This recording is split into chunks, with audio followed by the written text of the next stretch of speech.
How to prepare for JEE along with boards? The most frequently asked question in my comment section. बहुत सारे aspirants ने already regular school ले रखी होती है और बहुत सारे अपकमिंग एस्पिरेंट्स हैं उनका भी ये डाउट होता है क्या रेगुलर स्कूल लेनी चाहिए या डमी स्कूल लेनी चाहिए. So first we will discuss जिन लोगों ने ऑलरेडी रेगुलर स्कूल ले रखी है and after this we will discuss की जो अपकमिंग एस्पिरेंट्स है उन लोगों ने रेगुलर स्कूल लेनी चाहिए या डमी स्कूल लेनी चाहिए. सो जो लोग इस चैनल के ऊपर में नए हैं, this is Devraj, undergraduate student at IIT Madras. Let's start this video.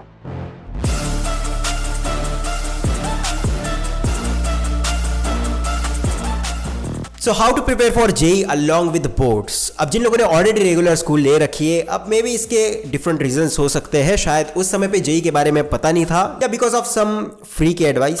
So if you are a serious JEE aspirant जिसको फ्यूचर में सिर्फ IIT चाहिए, जिसको सिर्फ और सिर्फ JEE क्लियर करनी है, जिसके पास प्लान बी नहीं है, उसके लिए 100% ये रिकमेंडेड होता है कि आपको डमी स्कूल ही लेनी चाहिए. बट स्टिल अगर ऑलरेडी रेगुलर स्कूल ले रखी है तो मैं ये रिकमेंड करूंगा if you are a serious JEE aspirant कि ज्यादा से ज्यादा रेगुलर स्कूल को अवॉइड करने की कोशिश. If you are in 11th standard then try करो कि 12th के अंदर में उस स्कूल को डमी के अंदर में शिफ्ट कर दिया जाए. पर्सनली जाकर प्रिंसिपल के साथ में बात करो, मैक्स टू मैक्स उस स्कूल को इग्नोर करने की कोशिश करो, मैक्सिमम लीव लो स्कूल से. अगर वो एक्स्ट्रा चार्जेस चार्ज कर रहे हैं for dummy schools then give them. But अगर JEE की प्रिपरेशन के लिए टाइम चाहिए तो रेगुलर स्कूल को तो अवॉइड करना ही पड़ेगा. नाउ व्हाट इफ अगर इग्नोर करना पॉसिबल नहीं है तो वेल बिफोर दिस एक डाउट मैं आपका ये क्लियर करना चाहता हूं कि बहुत सारे एस्पिरेंट्स को ऐसे लगता है कि हम घर पर JEE की प्रिपरेशन कर देंगे और जब स्कूल में जाएंगे तब उसकी हमारी रिवीजन हो जाएगी क्लास में ध्यान देने से. सो ये कंप्लीटली मिथ है, क्योंकि अगर मैं ऑन स्केल अगर JEE को 100 के ऊपर में मार्क करूं तो बोर्ड्स की जो लेवल आती है वो 10 के ऊपर में निकल कर आती है. क्योंकि जब आप स्कूल में बोर्ड्स लेवल स्टूडेंट के साथ में बोर्ड्स की पढ़ाई करते हो और उसके बाद JEE की प्रिपरेशन के ऊपर में शिफ्ट करना बहुत ज्यादा डिफिकल्ट होता है, क्योंकि आपकी वो बोर्ड्स लेवल बन चुकी होती है और as compare to boards level JEE की प्रिपरेशन बहुत ज्यादा ऊपर निकल कर आती है. बट स्टिल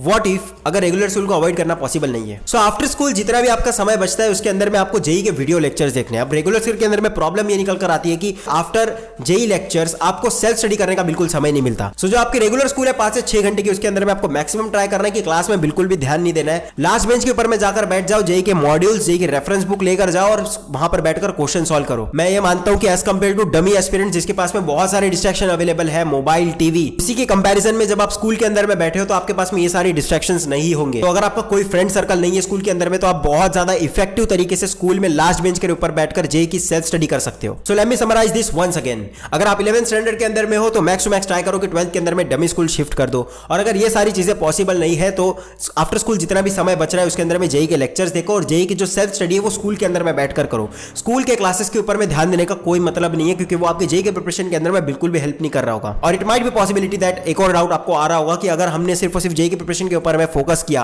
और बोर्ड्स पे बिल्कुल भी ध्यान नहीं दिया तो अगर ऐसा ना हो कि 12th के अंदर में हमारे 75% आई ना. सो मैं आपको बता दूं, अगर आप सिर्फ और सिर्फ पूरे 2 साल के दौरान सिर्फ और सिर्फ अगर आप JEE के वीडियो लेक्चर्स देखते हो, उसके अलावा आप कुछ भी नहीं करते, ना रेफरेंस बुक ना मॉड्यूल, सिर्फ और सिर्फ अगर आप लेक्चर्स देखकर उसके दिए गए क्वेश्चन अगर सॉल्व कर लेते हो, DPP सॉल्व करते हो, सो 12th बोर्ड के अंदर में 75 या 80% के अबाव तो डेफिनेटली आने.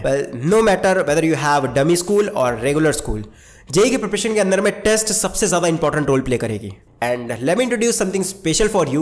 Unacademy is going to conduct scholarship test called UNSAT, Unacademy National Scholarship Admission Test, for the student of class 9th to 12th and droppers, जिसका रजिस्ट्रेशन ऑलरेडी स्टार्ट हो चुका है but for limited time period only. Well this test is going to be very helpful for you, क्योंकि इससे आप अपना लेवल चेक कर सकते हो and you can get up to 90% scholarship. ये टेस्ट ऑनलाइन और ऑफलाइन दोनों ही मोड में अवेलेबल रहेगी. Well online mode is free of cost. So here you can register for this test. Go to the link, click on the register now, enter your login details, enter OTP.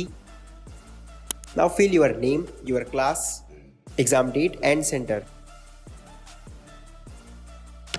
And it's done. Let me tell you one more important fact about it. जो last year का NEET unset exam का all India rank 1 था, उसकी final NEET exam के अंदर में भी all India rank 1 आई थी. So this is going to be golden opportunity for you, so don't miss it. Link is in the description. So now topic के ऊपर में वापस आते हैं. जो अपकमिंग JEE एस्पिरेंट्स है उनका ये डाउट होता है कि हमें रेगुलर स्कूल लेनी चाहिए या डमी स्कूल लेनी चाहिए. One of a school teacher, her son is also preparing for JEE. वेल उनका भी ये डाउट था कि रेगुलर स्कूल के लिए जाना चाहिए या डमी स्कूल के लिए. अब बेसिकली ये डाउट इस तरीके से निकल कर आता है कि अगर आप 10th तक एक ब्रिलियंट स्टूडेंट थे और जैसा कि पेरेंट्स आसपास देखते हैं कि 90% एस्पिरेंट्स जो लोग डमी स्कूल लेते हैं उनकी IIT भी क्लियर नहीं होती और बोर्ड्स के अंदर में भी बहुत ज्यादा कम परसेंटेज आ जाती है। सो इसलिए ज्यादातर लोग ये रिस्क नहीं लेना चाहते, क्योंकि अगर आप 10th तक एक ब्रिलियंट स्टूडेंट हो और इवन वो तो एक टीचर का बेटा था, तो उन्हें इस बात का डर था कि अगर 12th के अंदर में परसेंटेज गिर जाती है because of JEE, so what. If you want to play a game without risk, so आप एक्सट्रीम सक्सेस तो एक्सपेक्ट नहीं कर सकते। और जैसा कि मैंने आपको बताया, अगर आप पूरे 2 साल के दौरान में सिर्फ और सिर्फ जेई के वीडियो लेक्चर्स देखते हो और उसमें दिए गए क्वेश्चन सॉल्व करते हो, तो डेफिनेटली आपकी 75